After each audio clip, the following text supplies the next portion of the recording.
The return of this year's Champions League is almost upon us. Hey guys, welcome back to the channel, welcome to another video. Last night, along with other transfer gossip and transfer stories breaking left, right and centre, we also had the return of the Champions League draw for this year's competition. The last of this year, the last of the group stage formality as we know it before it obviously changes next year. The pots were all out in play, the names were all in those pots, and one by one they were drawn out, and it left the group stages this year looking very interesting, very intriguing, very exciting. And of course, if you like storylines and hidden stories in those particular games, then there were plenty of that as well. It's going to make the group stages very interesting and very exciting this year. And in this video, we're going to go through each and every group, talk about it, analyze it, and give predictions on who we think will qualify.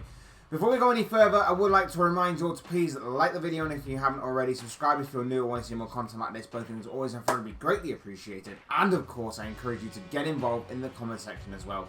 Do get involved down there. I'm sure you have a lot of interesting thoughts, comments, opinions, predictions, feelings, whatever you want to call it, on the Champions League and the group stages so far this year. So do get involved down there, but without further ado, let's get into the draw. Okay, so Group A kicked off with Bayern Munich, Manchester United, Copenhagen and Galatasaray. Now, right off the bat, it is obviously a Bayern Munich side that has been reinforced this summer with the striking power of Harry Kane, of course, making a big money move from Tottenham to Bayern Munich this summer.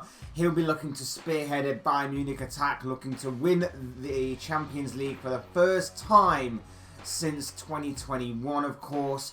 You've got Manchester United making their return to the Champions League after being out of this competition for a year or so. They'll be looking to obviously make a big splash in this competition. Copenhagen, they debuted in this competition last year. They'll be looking to continue their rise in this competition as well.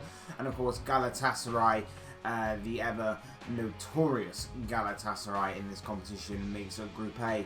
It's an interesting and exciting group, this one, in a few ways. Obviously, we're going to be seeing how Bayern Munich are going to cope. I think they've lost their kind of edge in this competition over the past couple of years or so since last winning it. But of course, with Harry Kane spearheading their attack this time around, of course, things could be very different indeed. Manchester United, under Erik ten Hag, looking to obviously continue to build under their new manager. Obviously, weren't expected to get to this part. Last year, no one was expecting to finish in the top 4 places. They did. They managed to qualify. And it's going to be interesting to see how they do. I would expect both Bayern and United to get through, though. This group seems pretty open and shut. It's not to be a foregone conclusion by any stretch of the imagination. A trip out to Turkey is not going to be great for this already injury-hit Manchester United side. Bayern normally pass the group stage with flying colours. I'd expect them to do even more so with Harry Kane up front for them. But yeah, United should also qualify alongside them. Who finishes first or second remains to be seen. Copenhagen and Galatasaray will be fighting for that Europa League spot potentially. Group B sees notorious and last year's Europa League winners Sevilla to go up against Arsenal, who clash with PSV, who clash with Lens. Interesting group again. Arsenal should be winning this one. I think they've actually been dealt a fairly decent group for their return back into the Champions League for this one. Sevilla, of course, as we know, notorious Europa League winners, but should also be able to maybe make it out of this one. You would expect that Lens and PSV are more your Europa League sort of level teams in this one, with all due respect to both clubs. So maybe Sevilla can actually go ahead in this competition and actually maybe stake a claim to be in the knockout stages. They are notorious for winning the Europa League. So if they actually do manage to finish in third in this group and get knocked out and go down to the Europa League, then you know that they obviously benefit, or maybe it's a bit fixed in terms of they just want to obviously go down into a competition that they've won so notoriously and so often in recent years, of course. But Sevilla and Arsenal on paper should go through. Arsenal, I don't think will have any problems. That's, again, you can never count anything for granted in this one. PSV and Lens will be interesting opponents. PSV in particular may be a bit tough opposition. Lens should be pretty much okay for Arsenal to handle. And Sevilla, 50-50 on that one, given how tough they have given English opposition in the past. So we'll wait and see on that one. But Sevilla and Arsenal should qualify. It sounds a bit obvious with them being in Pot A and Pot B, but with obviously Arsenal spending so much money, having such a great squad, and Sevilla being Europa League winners on numerous occasions in recent years, you probably would expect them to win and go through. Group C sees last year's Serie A winners Napoli take on notorious winners, the most successful team in this competition, Real Madrid, alongside Braga and the debutants, or one of the debutants this year in this competition, Union Berlin. Napoli, of course, coming off the back of last year's amazing victory, triumph in Serie A. They were definitely one team to look out for, and one team that actually ended up having a pretty underwhelming Champions League run last season. Everyone was on the Napoli hype train, and then it got to the, I think it was quarter-final stages, where everything was set for them. They had to beat fellow Italian opposition in AC Milan, and they failed to do so. They would have then gone on to have faced Inter Milan in the semi-finals.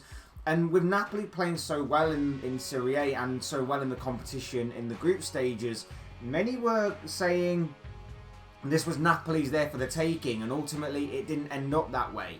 For Real Madrid, they got beaten, and beaten extremely well by by Manchester City in the semi-finals, rightfully so. Taking their crown, City were, and obviously more on them a little later when we talk about their group.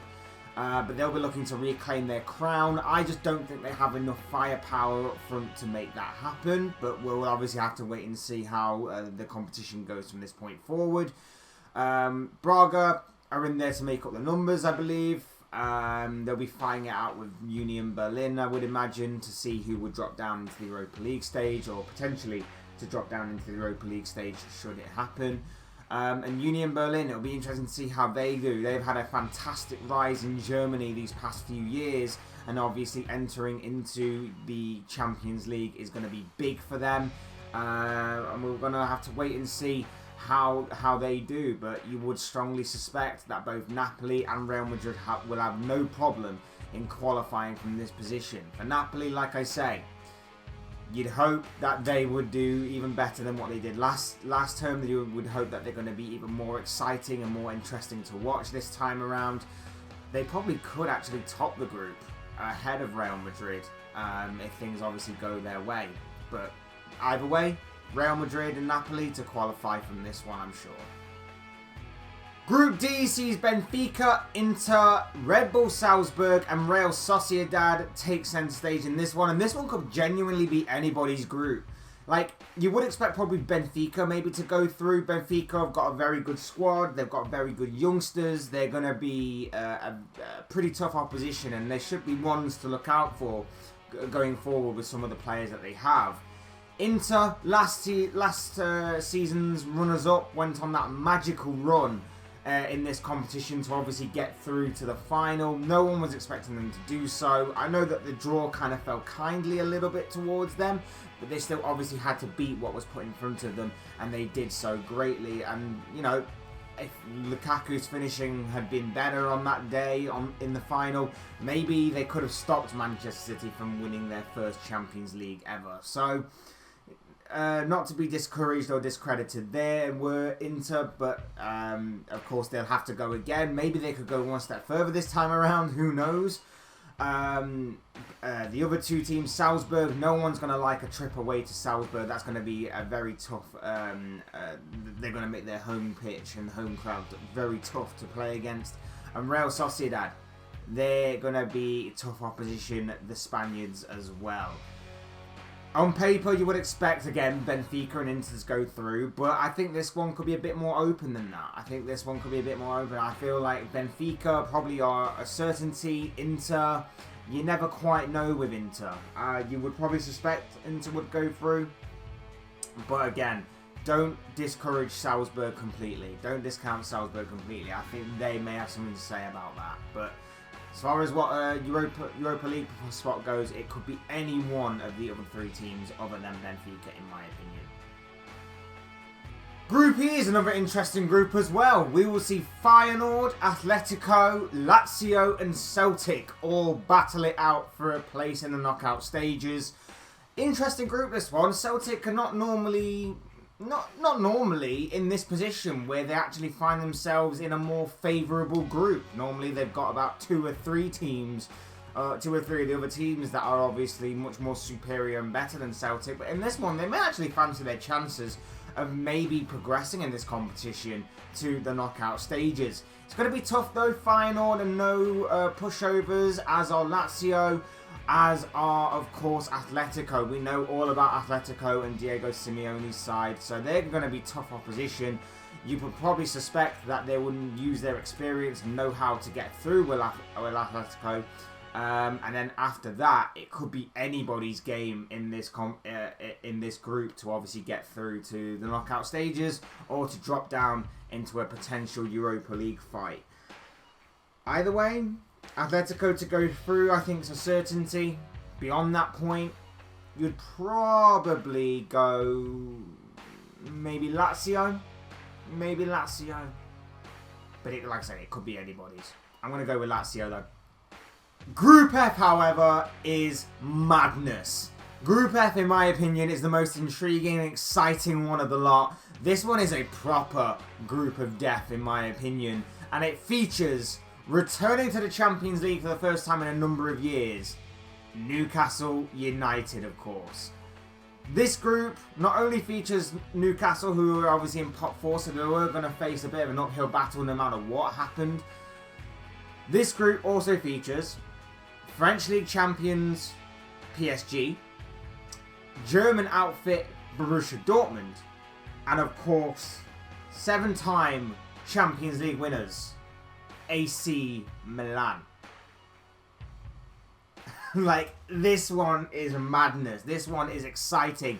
This one is definitely intriguing. This one is the pure definition of a group of death. Because even though Newcastle were in pot 4, they certainly have the squad and the potential to go into the knockout stages on the first time of returning in this competition. PSG, new outfit, new look, new manager. Without Messi and Neymar. It's going to be interesting to see how they cope without two of them big name players. I reckon they could actually be better this time around. I don't think they've still got enough credentials and enough ability to go on and win the competition, but under a better manager, under with new players, with slightly more thinking about, more thought into obviously the transfer business and everything, I think PSG could potentially be better in this competition this time around than they have been in previous years. That still doesn't mean they might not go through though. I reckon they might struggle a little bit because obviously things are still having the wheels put in motion there to obviously get better for the future. Dortmund are Dortmund, they're going to be strong no matter what. And AC Milan, well, they got to the semi-finals of this competition last time out. And of course, if you're looking for more storyline, of course, you're looking at Sandro Tonali, who moved from AC Milan to Newcastle this summer. Obviously, he's going to be back at the San Siro, the place he used to call home. This one genuinely could be anybody's. I genuinely think this one could be anybody's. And I like an underdog story. So I'm going to go with Newcastle to go through. And I'm going to say that they're going to go through alongside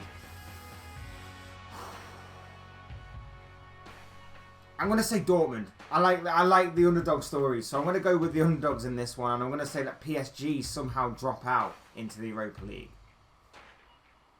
Group G sees the current holders of this competition, the first-time winners last year, the treble holders in general, Manchester City, go up against RB Leipzig, Red Star Belgrade, and Swiss side Young Boys in this competition. Look, this one should be easy. City go through all day, every day. They have been quite fortunate in this competition to get this group. They should have absolutely no issue whatsoever. Yes, Leipzig can be tough on their day, but let's face it, Erling Haaland smashed 5 against them last season in this competition in the knockout stages, so they should have no problem there. I don't think Leipzig really wanted to return to that one. An away trip to Belgrade will not be ideal because it's always going to be tough out there, but City should have no issue in winning that game. And of course, Young Boys of Switzerland again, should be an easy victory there. City should walk this group by the easiest and the biggest of margins, in my opinion. As for second place, you would assume that would go to Leipzig, but don't count out Belgrade completely. Belgrade can be tough opposition, especially at home, so if they make their home advantage count, they could give themselves a chance, but you would strongly suspect that Leipzig will make it alongside City. A very easy group, seemingly, to predict this one, or an easier group to predict on this one.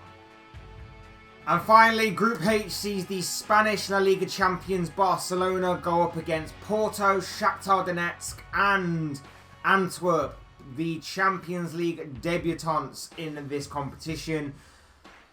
Look, Barcelona, Shakhtar, and Porto should be in contention to go through here, and one of them is going to be dropping down into Europa League. Antwerp, don't know really what to make of them, haven't really watched them, but you would imagine Premier League, Champions League debutants may actually just be there to make up the numbers a little bit. They could spring a surprise. Debutants kind of do spring a surprise every now and again in terms of they start off well. I remember, I think, was it last year or the year before when Sheriff were in the competition, and they actually pulled off a couple of surprising results, including beating the, I think, current holders at the time, Real Madrid, in the group stage competition. They ultimately went on to fail, and they ultimately went on to be knocked out of this competition, but for a while it lasted, it actually was pretty surprising. But you would strongly suspect that using all of the experience and know-how of this competition, the 3 other teams in this group will make it through one way or another. Interesting to see if Barcelona can obviously try and become a force again in this competition that they have not been in recent years. Porto, we know that Porto are pretty difficult in this competition. They always seem to get through to the knockout stages, but this time around it could be very difficult. Shakhtar obviously is going to be difficult opposition, and we know that obviously they have the potential to maybe make it through to the knockout stages instead. So if I had to pick 2 teams to go through, I'm probably going to pick with the safe bets of Barcelona and Porto, but do not rule out Shakhtar by any stretch of the imagination. No one likes an away trip to Shakhtar, so let's see how this one goes. But of course, as I always say, these are the thoughts, comments, opinions, predictions, feelings, however you want to call it, of this guy. I want to know what you guys think. What do you make of the Champions League draw for the group stages of this season's competition? The final time we're going to see the group stages as they are before they change for the next campaign. I'd love to know your thoughts, your comments, opinions, predictions, feelings, whatever you want to call it, on this particular topic down below in the comment section, because I'm sure it'll make for great and interesting reading. Otherwise, hit the like button on the way up, enjoy the video, subscribe if you're new and want to see more content like this. Both things always have very greatly appreciated. And of course, as always, thank you all so much for watching and listening. I've been Fletch. This has been another Fletch Talks video, Champions League draw, whatever you want to call it. And I will see and speak to you all again soon in another video or live stream or whatever it may be. Cheers, guys. Have a good day.